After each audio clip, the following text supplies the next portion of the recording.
Hey folks, welcome to another one of Arbiter's Garrysmod Basics. Today we're going to be covering the rest of this menu, because I've already covered the prop menu, duplications I think, and the constraints and construction props. So all that's left is the other tabs along the top here, the utilities page, and these two sections down here. So let's start with these. The posing section, mainly used for comic productions or scenes that you'd set up. All of these apply to ragdolls, so I'm just going to spawn someone here. Let's get Mossman out. Yeah, I'm not the best at ragdoll manipulation. Mostly about building. The eye poser. What you can do is you can make them look places. See, like you can see these when you left click. This kind of green arrows comes up, and you can say, right, so let's say we want her line of sight to look over there, and now if we look at her eyes, she is looking in that direction, although she looks a bit stupid now. And if you right click while looking at her, she just looks at you like that. Well, that's creepy.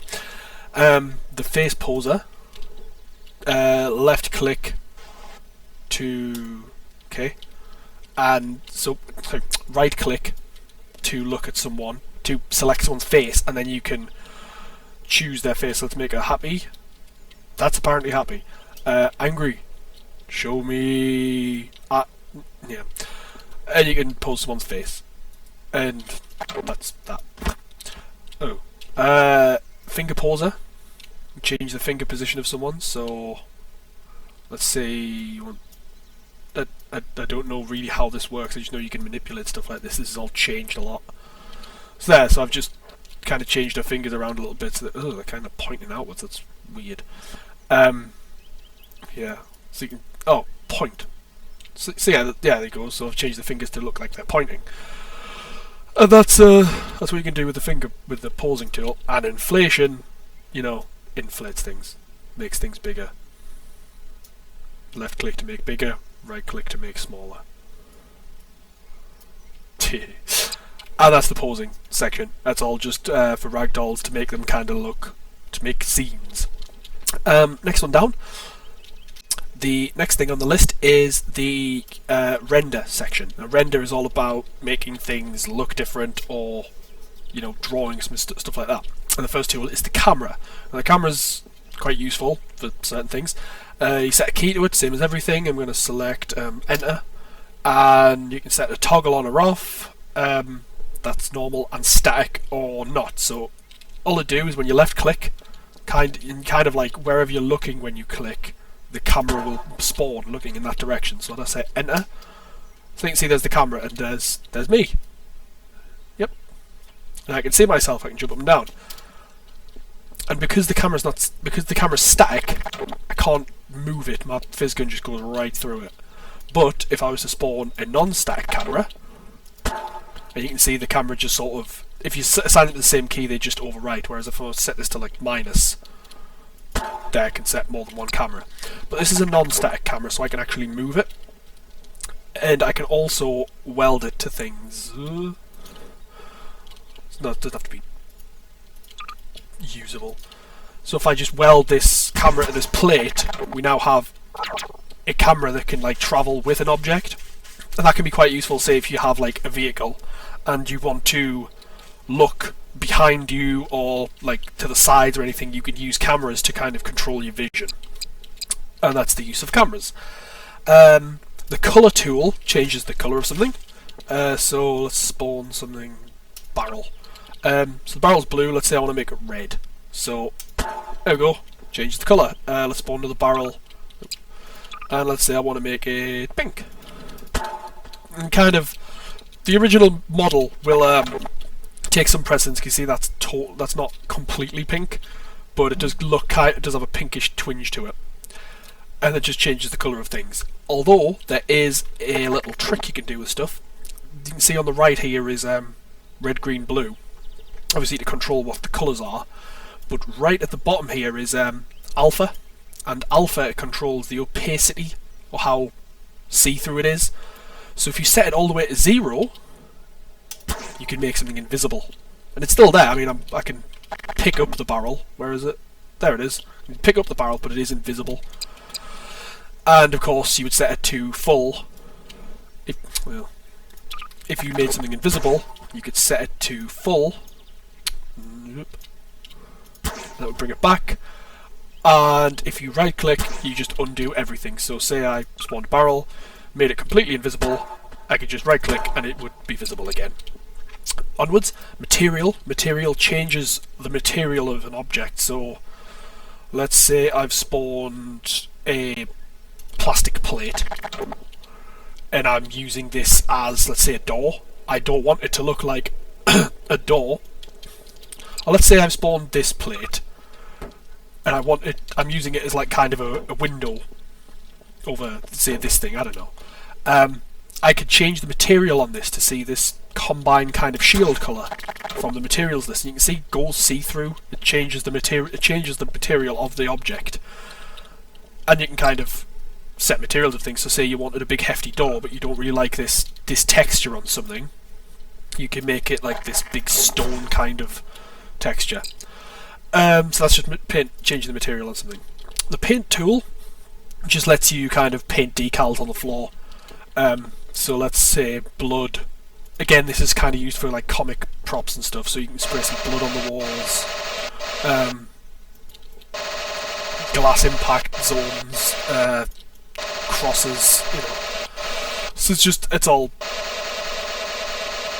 it's all just like paint and things. Trails are just a little kind of aesthetic feature you can put on something to make it colourful. I'm going to show you something here. Let's so you pick a colour and you pick a type of trail. So let's use the lol one for the moment. And you apply it to a prop, like I've done with this cube. And when you move it, you can see a trail being left by the object wherever it moves. And you can change the colour of the trail, so at the moment it's red, so let's make it blue. And there's a blue lol. And of course you can change the type of trail it is, so let's get rid of the lol and let's leave a kind of light emission trail. And they can be good. You change the length of them, of course, so that they stick around for longer. And that's what trails do. These trails are kind of the main ingredient of fireworks on Gmod. And those are all the render options. So the next thing we're going to look at is the rest of the menu. I'm going to do the right hand side first because it's going to be a lot easier to cover since it's just one thing. And this is the utilities section. There's two sections to it, admin and user. If you are on someone else's server, you will only probably have access to the user section. If you are an admin or you're on single player, then you will have access to all of it. So this first section is cleanup, and cleanup, it basically just cleans up types of things. So say I've spawned, what can I do here? Let's say I've spawned some props. There's my props. I spawned, I put some hoverballs on those props, and some on the floor for some reason. I can now clean up, let's say clean up all hoverballs, and all my hoverballs disappear. Or I can clean up everything, and everything would disappear. So it's kind of like the remover tool, but if something's far away or you just want to delete something that you're nowhere near. Say for instance, in that building over there I had a base and I couldn't be bothered to deal with it anymore, so I just clean up everything disappears, and start fresh. The second thing you can do is you get an undo list. You may have noticed while I've been making these videos, you may have seen just something getting undone, like that. And that's done with the Z key. That you can just sort of undo your last action with the Z key. However, if you want to look at what you've done here, you can see there, it says in the list that I spawned a prop, model, PHX, construction plate 1. And if I just click it, I'll undo it. And that's a list of undo sections. So, admin cleanup is just like user cleanup, except it's for everything on the server. So say you were playing on multiplayer, and you had a base in that building over there, and you go, okay, admin clean up everything, and you were the server owner, you would destroy everybody's stuff. So be careful with this. But it can be useful, if someone's like set loads of if someone's got loads of ragdolls all about the place and they're really like corrupting the server, you can just clean up all ragdolls, and it's a useful tool. The last thing is settings, and the settings are kind of for the server and let you control the server. in some small manner. You can set a password, so, you know, cheese, even though I'm on single player. And you can see in the chat there it says, you know, password changed to protected, because I've set a password for this server. Allow no clip. If I disable that, I can no longer... Oh, I can no clip. That's probably because I'm the admin. Allow weapons, God mode, enable PvP. All makes, like, you know, usual stuff that you would have with a server. You can change the gravity. So default is 600. Let's set it to -200, and I can just sort of take off because the gravity is just reversed. I'm not even touching my keyboard anymore, and I can just turn it right back to normal, and now I begin to fall. So the last two options are to do with the physics on props. So you can see when I drop something, it kind of falls at arrested gravity, but if I change that to 2, it should fall twice as fast, and it does. So that's what physics timescale does. It sets the timescale of which things, of the physics of things, is applied to. So, you know, how much, you know, acceleration due to gravity and force of impact and stuff. So just keep that at 1, and you know, you're not going to mess with anything. And the same goes for physics iterations, although I'm not sure what this really changes. I mean, you know, nothing changed there, so just keep that as 4. I wouldn't mess with any of these 3 settings. I mean, they're just default. Keep them like that, unless you want to go floating around in space. So, the rest of the menu. Each tab basically has a list of things you can spawn, create, and otherwise the same as the spawn list lets you spawn props. Weapons, very easy to understand. You can spawn a weapon.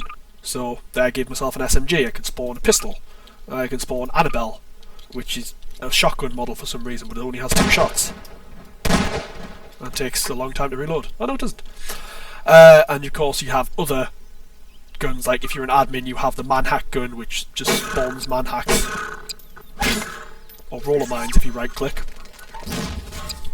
Or your fists, you know, you can punch people. Cool. And those are just the weapons.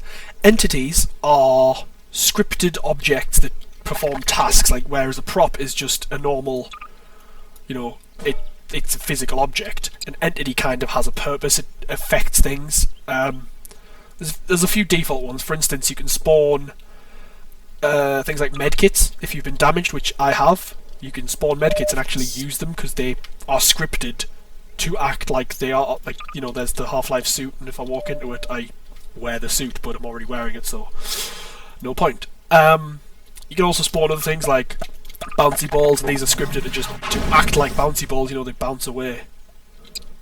And if you press E on them, you eat them and get health, and I think you get an achievement for eating the bouncy balls.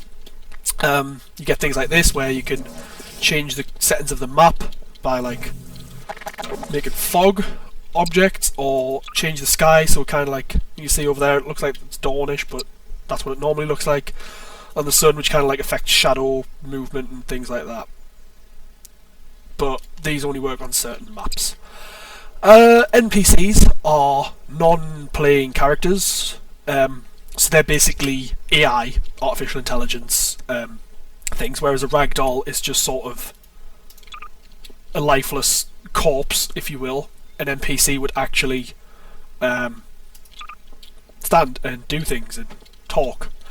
Now, NPCs can get a bit dangerous because, first of all, if you kill one, maybe Mossman wasn't a great idea, Res a Rebel. If you kill one, you can pick up the weapon they have for starters, but you can't really get rid of their corpses.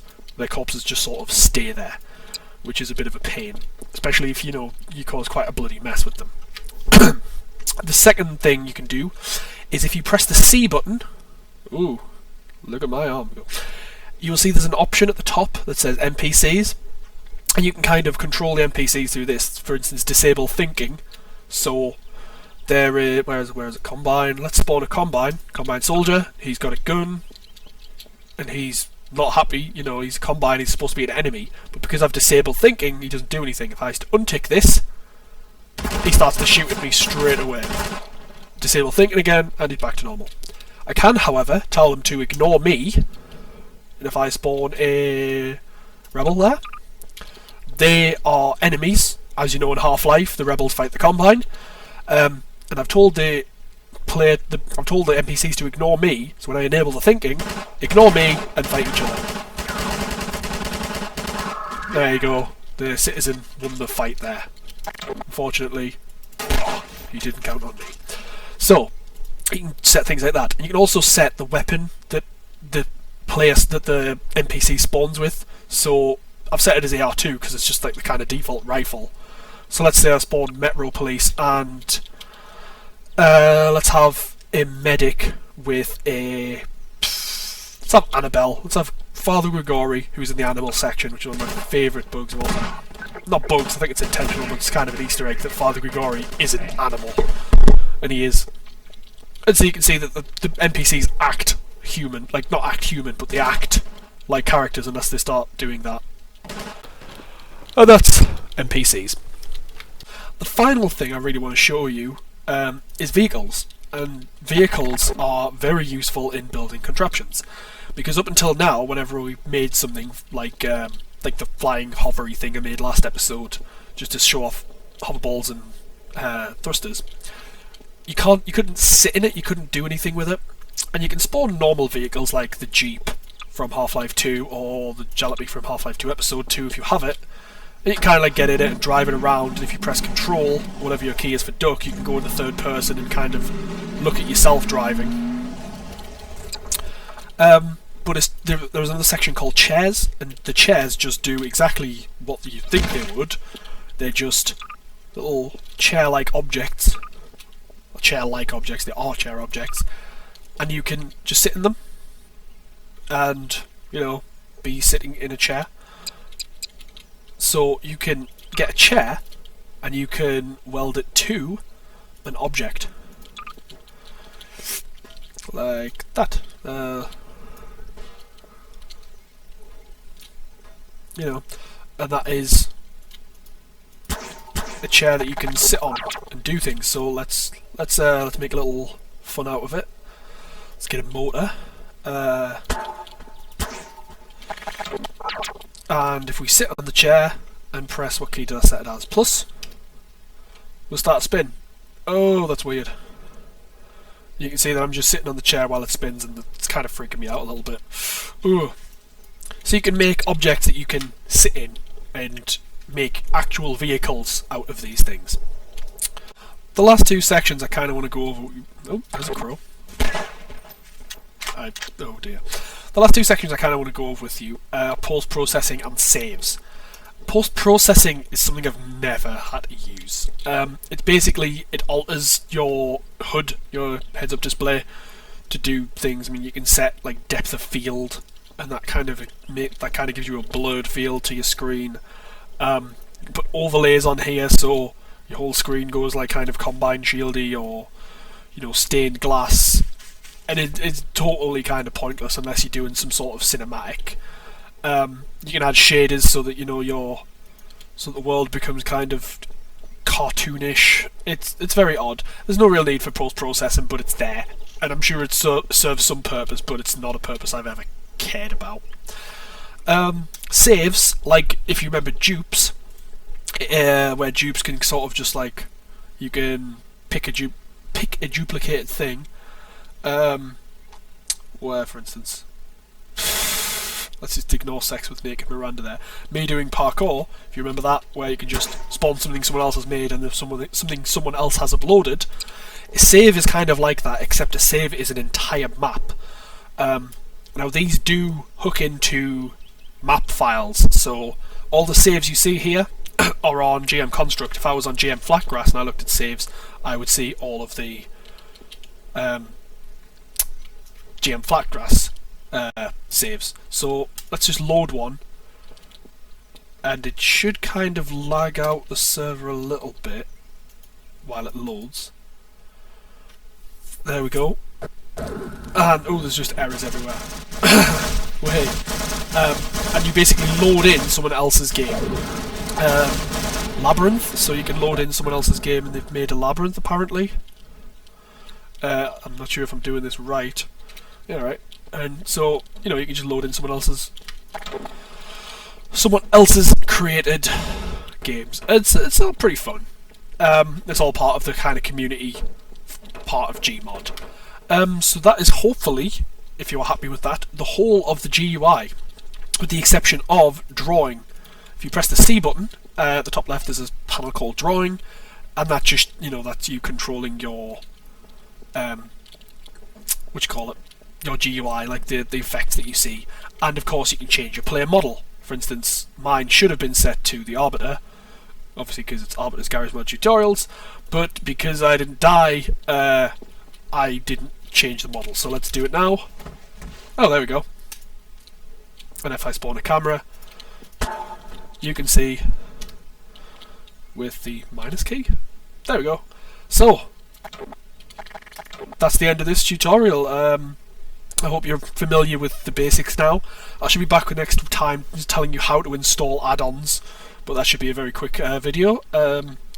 Anything else you'd like to see, just give me a shout, and I'll see you guys next time. Bye.